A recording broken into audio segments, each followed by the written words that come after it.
তিনি সেদিন কেঁদে কেঁদে বলেছিলেন, আমি কার কাছে বিচার চাইব? বলেছিলেন, আমি এক কাপড়ে চলে এসেছি। এই খায়রুল হক আমাদের নেত্রী, দেশ নেত্রী বেগম খালেদা জিয়াকে এক কাপড়ে বাড়ির থেকে বের করে দিয়েছে।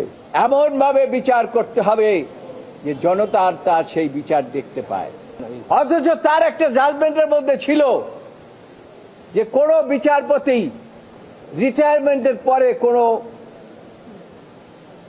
প্রফিটেবল জায়গায় তারা দায়িত্ব নিতে পারবেন না। খায়রুল হক ভেবেছিলেন যে পালিয়ে বেঁচে যাবেন। এই খায়রুল হক আমাদের নেত্রী, দেশ নেত্রী বেগম খালেদা জিয়াকে এক কাপড়ে বাড়ির থেকে বের করে দিয়েছে। তিনি সেদিন কেঁদে কেঁদে বলেছিলেন, আমি কার কাছে বিচার চাইব? বলেছিলেন, আমি এক কাপড়ে চলে এসেছি। যেখানে আমার সংসার, যেখানে আমার শহীদ রাষ্ট্রপতি জিয়াউর রহমানের সংসারে আমি গিয়েছি, তা যেখানে সব শহীদ রাষ্ট্রপতি জিয়াউর রহমানের স্মৃতি বিজড়িত, আমার সন্তানদের স্মৃতি বিজড়িত, সেখান থেকে আজকে আমাকে এক কাপড়ে বের করে দিয়েছে। এর জন্য খায়রুল হক দায়ী। কোন অবস্থাতেই দায় খায়রুল হক এড়াতে পারে না। তাই সরকার প্রধানকে বলবো, অনতি বিলম্বে এবং সবকিছুর আগে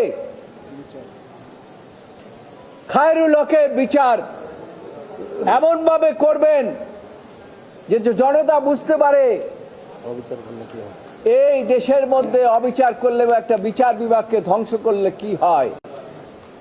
ভবিষ্যতেও বিচারপতিরাও সাবধান হয়ে যাবে। শুধু তাই নয়, তাকে কন্ডিশনালি তিনি এটা নিয়েছিলেন এবং সেই জন্য তাকে আইন কমিশনের চেয়ারম্যান করা হয়েছিল। অথচ তার একটা জাজমেন্টের মধ্যে ছিল যে কোনো বিচারপতি রিটায়ারমেন্টের পরে কোনো প্রফিটেবল জায়গায় তারা দায়িত্ব নিতে পারবেন না। আর তিনি নিজেই সেই দায়িত্ব গ্রহণ করেছেন। তার কারণ সরকারের কাছে তিনি মুছে লেখা দিয়েছিলেন, তা আমি আপনাদেরকে এইটা দেব, আপনারা আমাকে এই জায়গায় প্রোভাইড করবেন, সেটা করেছিল। খায়রুল হক ভেবেছিলেন যে পালিয়ে বেঁচে যাবেন। আমি তখনও বলেছিলাম, 2012 সনে বলেছিলাম, আপনার বিচার অবশ্যই জনতার আদালতে হবে।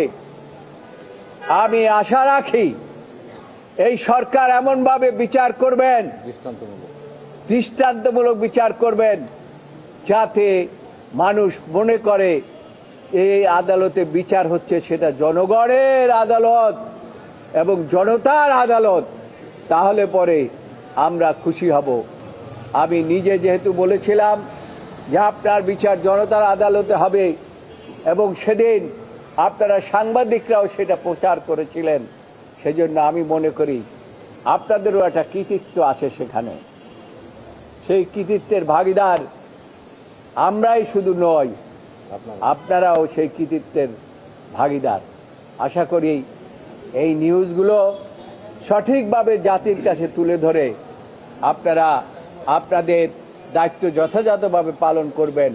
এবং আমি আবার দাবি জানাচ্ছি, জনাব খায়রুল হককে এমনভাবে বিচার করতে হবে যে জনতা আর তার সেই বিচার দেখতে পায়।